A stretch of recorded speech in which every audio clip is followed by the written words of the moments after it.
our captain, Siyakolisi.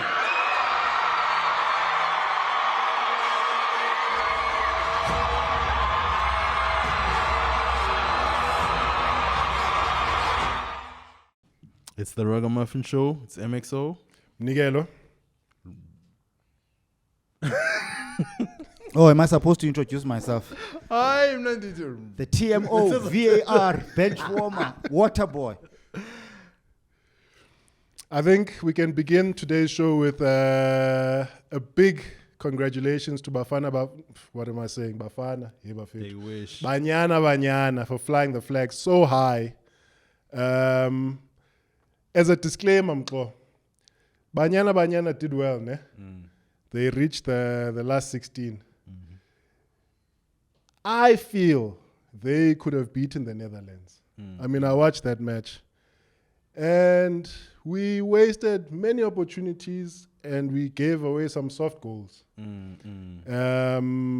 They deserve all the credit, don't get me wrong. Yeah. But I think we could have done better. We could have gotten to the last 8. Yeah. Now, also, I must say, I was pleasantly surprised with their performance and the last 2 games they had before the Netherlands one. It's unbelievable that they got to where they are because in the dying moments, they would let goals leak in, you know? So I did think to myself, the possibility of them getting as far as they did was not there. I must say, they deserve more from us. We should support them. Whatever energy we don't have for Bafana, we should have transplant. It for them. I agree with that. Yeah, they deserve it. But can we... Okay, sorry. Can we talk about the politics, though? Shoot, Chief. Well, Swart was trending. Goalkeeper was trending over the weekend. There's talks that... you should know this. You've been in the industry. I probably should know, but I don't know. Okay, so people are saying there was that blunder from Swart. In her defense, I would say for most of the game, she did very well. There were great saves from her, but that blunder though. No, the blunder stands out. But you know what else stands out for me with her game? She, in the first half, there's that save she made, far corner, and that thing was curling in, and she. But I mean, that blunder is almost unforgivable, man. Yeah. And then there's the whole talk around the other goalkeeper not being picked. Played all the qualifying matches. And she was AFCON or WAFCON keeper of the tournament. Yeah. Now there's talks that you confirm, because I know you know these things. I'm supposed to. There are talks that she was leading the protest. Pay rise or whatever monies that they were protesting for. I've read these things, Chief, but I mean, to say I should know is you're reaching. I know nothing. All I know is that I've read that they say she was part of the leading group of players who led for the payments to be sorted out before they left for the World Cup. Look, I don't know what injury she sustained that has kept out of the entire World Cup. Maybe Coach Desiree and the technical team can give us answers when they get back to a hero's welcome, which I think they'll get. They should get. And here, for me, here is where I come from. I hope there was no malice in what happened with the issue of the goalkeeper and the selection. But I have to trust the team. Given the performance they've given us, I have to just give it to them to explain. All I can do as a supporter is just give them a hand. And just a last word on the Swart thing. I don't think we should read too much into the blunder she made in letting in the second goal. I don't think that had anything to do with the politics that we speak of. I think that was a genuine mistake. And I mean, let's see it for what it is. Mistakes are... unintentional. Yeah, and I want to say the stage they're playing on is so massive. Intimidation, they must have been intimidated. You know what I mean? I mean, I forgot the team we were playing before we played the Netherlands. Italy. Italy was ranked 12. You know what I mean? So if Italy is ranked 12 and we were able to give that performance a winning performance, and I think we're number 65. Somewhere there. Yeah. No, I don't think we embarrassed ourselves. I mean, I thought the Netherlands would give us carrots, and we represented ourselves, I think, with pride. And there's lots to take out from the performances we gave at the World Cup. Yeah, true. Considering our last appearance against the Netherlands, I think they beat us 5-1, which was a bad loss. Kgatlana managed to score that time around. She had a lot of chances, she couldn't convert. But I think we didn't have a strong showing in our midfield. Umagai, I didn't see her, our number 8, who played very well against Italy. So I guess it was one of those days. It was just not our day. But there was a match this morning. I don't know if you gentlemen managed to catch that one. I didn't see it. Nigeria and England. Nigeria versus England. I missed it. I missed that one. And I think it was a 0-0 affair. Extra time, still 0-0. They went to penalties. I think England won 4-2. That's a shame. What's interesting about the 3 African teams, though, that qualified, all 3 of them were playing against their former colonizers. We were playing against Jan van Riebeeck's descendants. Nigeria was playing against England. Queen, whatever her name was then, descendants. Morocco is playing against France. Yeah. It would be, it would be sweet. And the colonizers are coming out on top. Hey, man. It seems. No, but we had a strong showing. We did. I think, yeah. No, I'm saying, to be honest, I don't think any of us gave them a chance. No, I'll be honest. Me, I thought Netherlands would give us carrots. I think staying with the ladies. Netball World Cup concluded last night. Again, our ladies, I mean, they represented. They slipped a little bit, though. Malawi, I think, are now the new queens of Africa. We did well, I mean, but we didn't shoot the lights out. Yeah, no, for sure. And given that it was a home World Cup, where I would have liked us to do more, And I'll be honest with you, as South Africans, you would think we are used to losing. But it's not in our culture. We reject losses. It's like we're losing for the first time when we lose still. So, I would like to say we expected more, but, well done to them. I think the big takeaway for me was the support the ladies got in Cape Town. I think that World Cup was very well supported. And it was a good tournament. And let's maybe just take a break from bidding for these competitions, though, because, hey, we don't have the money, man. Yeah. We've got bigger problems. And they seem not to improve the associations. Like the PSL and SAFA, not much improvement happened there, really. I dare say maybe we've regressed, So I don't know what rugby can do in order to fix administration of the other sports, Because there's clearly something right happening with rugby. You might want to say negative stuff about SAFA, but stay away from the PSL. Neil will warn you on this one. Hey, I was going to say, Chief. Yeah. I think, in my modest opinion, I think it's time for fresh blood there by SAFA, man. For sure. I think Danny's had his turn. For sure. We haven't seen much improvement at grassroots level. We have not seen any improvement at national level. And I mean, and they're out of money now. So give the other kids a chance. Let's see if anyone's got fresh ideas, because I think his ideas have not led us anywhere. And the people we consider who would run those associations well are getting old themselves now. You know what I mean? So when is Denny Jordan going to move out? Because people that we're looking at are like Lucas Radebe, those kind of people. And they're getting advanced in age. And I think just to speak on the PSL issue, Water Boy. The PSL, guys, is the most professional run league in Africa. Okay. Whatever that means. Yes. You cannot take it away from them. Okay. Whoever the leaders are there. Yeah. That's all I'll say on that one. Who are the leaders, by the way, of the PSL? Chief. Okay, let's talk about the DSTV Premiership. talking about the PSL. Perfect segue. Yeah, that It kicked off started this this weekend on Friday, right? Yeah. How did the big players play? The big teams, so to speak. Look, I mean, the big team from Pretoria did well. They got a 1-0 penalty win over Skukune. The other big team got a 1-0 loss. Orlando Pirates lost to Stellenbosch. And the other big team, they say they're the big team. They drew yesterday against Chippa United in Durban, the new home ground for Kaizer Chiefs, it seems.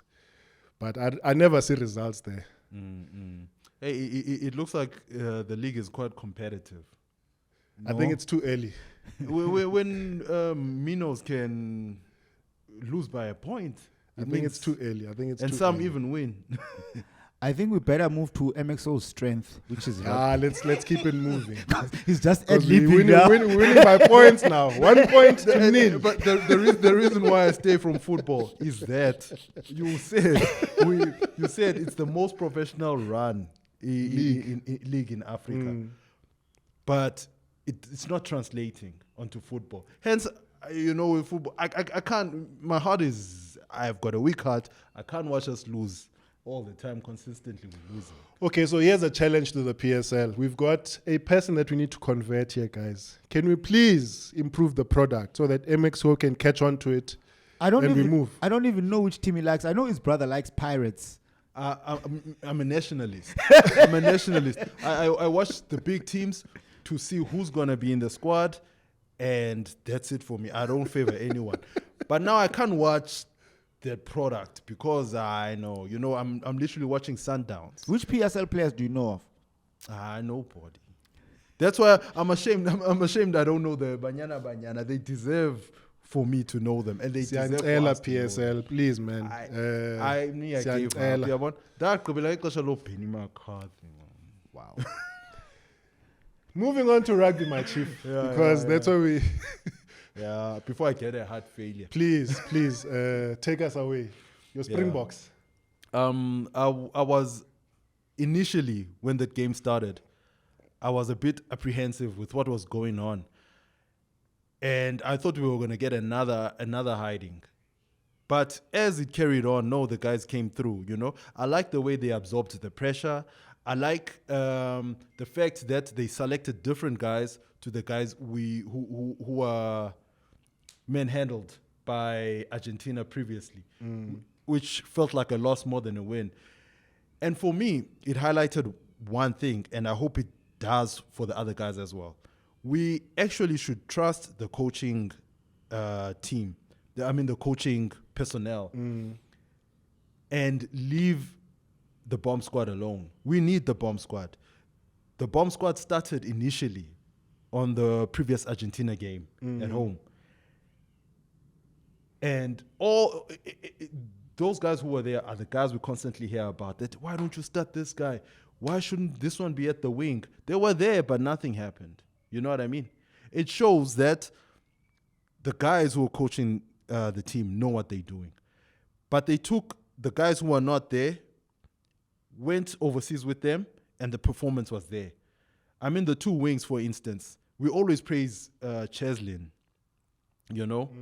and we always praise, what's his name again? Not Mapimpi. Kurtley Arendse. Kurtley Arendse, deservedly. He's a great guy. But they couldn't handle the high balls when we were playing at home. They were not fielding well. And the other guys came in, the guys we look at, we look at as the guys who deservedly should be in the bench. And those guys performed. They caught the balls. It's a team game now. You can't, dismiss anyone in the team. My feeling is that it's a World Cup year, ne? So you're going to get experiments, which I think the Rugby Championship was for me, to try and figure out the combinations and to see who is going to put up their hand for selection to the World Cup. Cheslin, I think, is a given.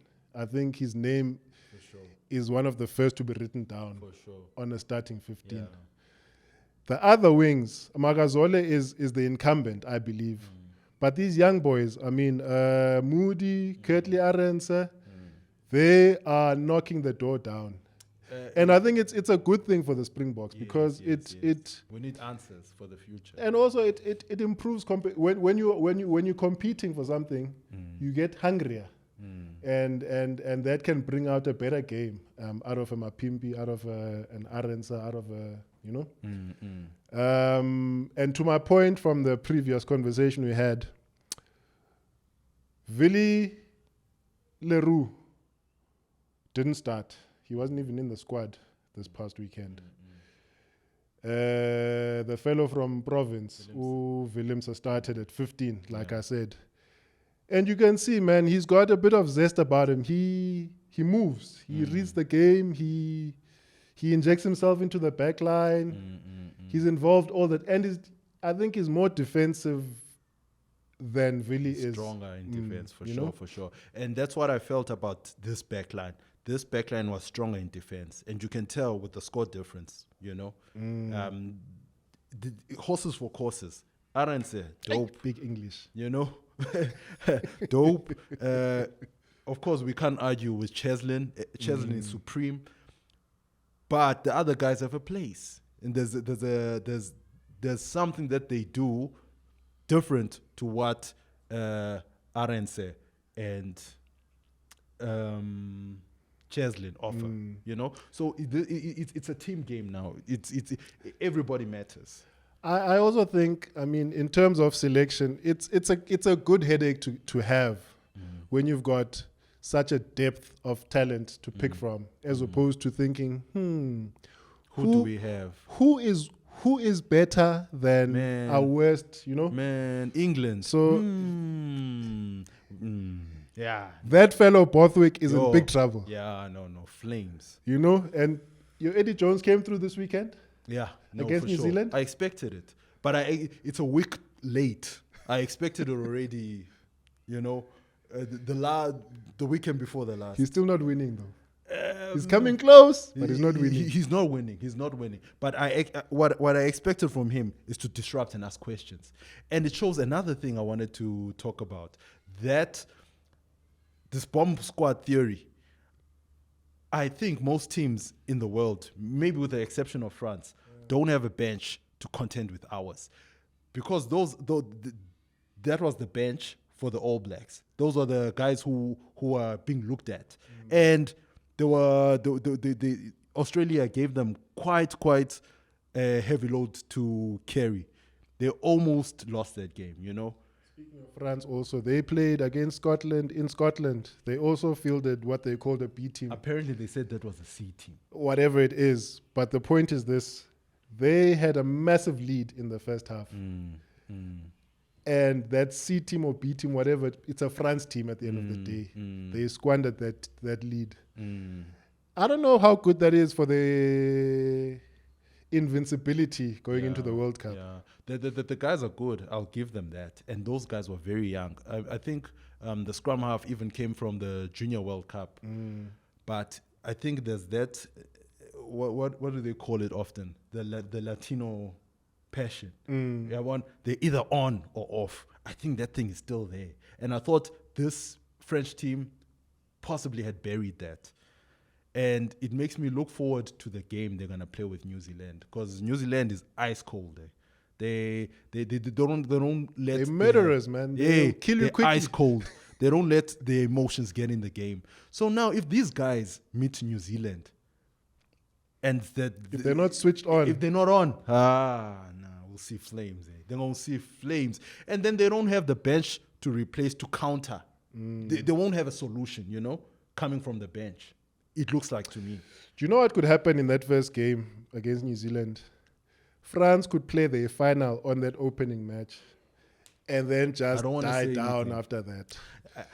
It's happened before. I mean, France will get up for one match in the World Cup and then you never see them again. But it's their home World Cup, so we expect a bit more from them. Yeah, no, for sure. And they have showed to be a different team now. You know, they have shown it. But I think the things that we know from history are not completely history yet. We're gonna have to see in the World Cup if they're gonna be able to take the pressure.